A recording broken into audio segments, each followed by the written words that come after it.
Indian judiciary సిస్టంలో కొత్త మార్పు రాబోతోంది. ఇంకా పూర్తిగా నిర్ణయం తీసుకోలేదు కానీ రాబోయే రోజుల్లో న్యాయస్థానాల్లో తీర్పులు రోబోలు ఇవ్వబోతున్నాయి. జస్ట్ కేసు వివరాల్ని అందిస్తే చాలు, అవే నిమిషంలో తీర్పులు ఇచ్చేస్తాయి. ప్రతిపాదన దశలో ఉన్న ఈ విషయం ఇప్పుడు చర్చకి దారితీస్తోంది.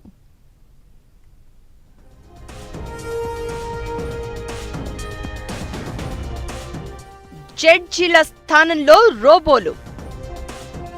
ప్రయత్నం వర్కౌట్ అవుతుందా, రివర్స్ కొడుతుందా? ఇప్పుడంతా కూడా ఏఐ యుగం అంటూ ఊదరగొడుతున్నారు. ఈ క్రమంలోనే న్యాయశాఖలో కూడా రోబోలను తీసుకురావాలనే నిర్ణయానికి కేంద్రం వచ్చినట్లు తెలుస్తోంది.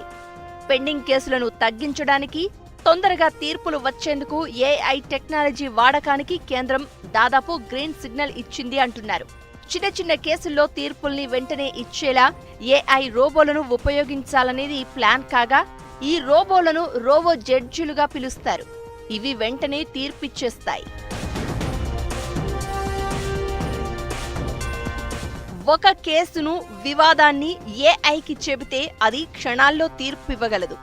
లాయర్లు, జడ్జిలు అయితే కేసు పూర్వాపరాలు, సెక్షన్లు ఇలా అన్నీ పరిశీలించాల్సి ఉంటుంది. కేసులో వాదనలు, వాయిదాలు ఇవన్నీ ఏళ్లకేళ్లు కొనసాగుతూ ఉంటాయి. అదే ఏఐ అయితే నిమిషంలోపే తీర్పు ఇవ్వగలదని చెప్తున్నారు. ఇదెంతవరకు కరెక్ట్ అనేది పక్కన పెడితే, ముందు మాత్రం చాలా మంది ఈ తరహా ప్రక్రియని పట్టాలెక్కించేందుకు ఉత్సాహంగా ఉన్నారు. అయితే ఏఐ చాట్ రోబోట్ ఇచ్చే తీర్పును ఓసారి పరిశీలించి ఫైనలైజ్ చేయడం వల్ల చాలా త్వరగా కేసులు పరిష్కారం కాగలవు. చాట్ జీపీటీ కావచ్చు, పర్ప్లెక్సిటీ కావచ్చు, ఏదైనా ఓ చాట్ బోట్ ఆధారంగానే ఈ తీర్పులు వస్తాయి తప్ప నిజంగా జడ్జీల స్థానంలో రోబోలను కూర్చోబెట్టరు అనేది అర్థం చేసుకోవాలి. ల్యాప్టాప్ లేదా కంప్యూటర్లోని న్యాయస్థానం అనుసరించే ఏఐ మోడల్ ఉండగా, తీర్పు ఇచ్చేటప్పుడు జడ్జి ఆ కేసు వివరాల్ని ఏఐకి పొందుపరుచుతారు. వెంటనే ఏఐ కేసును చెక్ చేసి నిమిషంలోపే ఆన్సర్ ఇచ్చేస్తుంది. దాంతో తీర్పు వెంటనే వస్తుందనేది ఇందులోని కాన్సెప్ట్. ఇక ఇందులోని డ్రాబ్యాక్స్ కూడా ఆలోచించాలి. ఎందుకంటే సరైన సొల్యూషన్ అడిగిన పిల్లలకు హత్యకు పురిగొల్పుతున్నది కూడా ఈ చాట్ బోట్లే.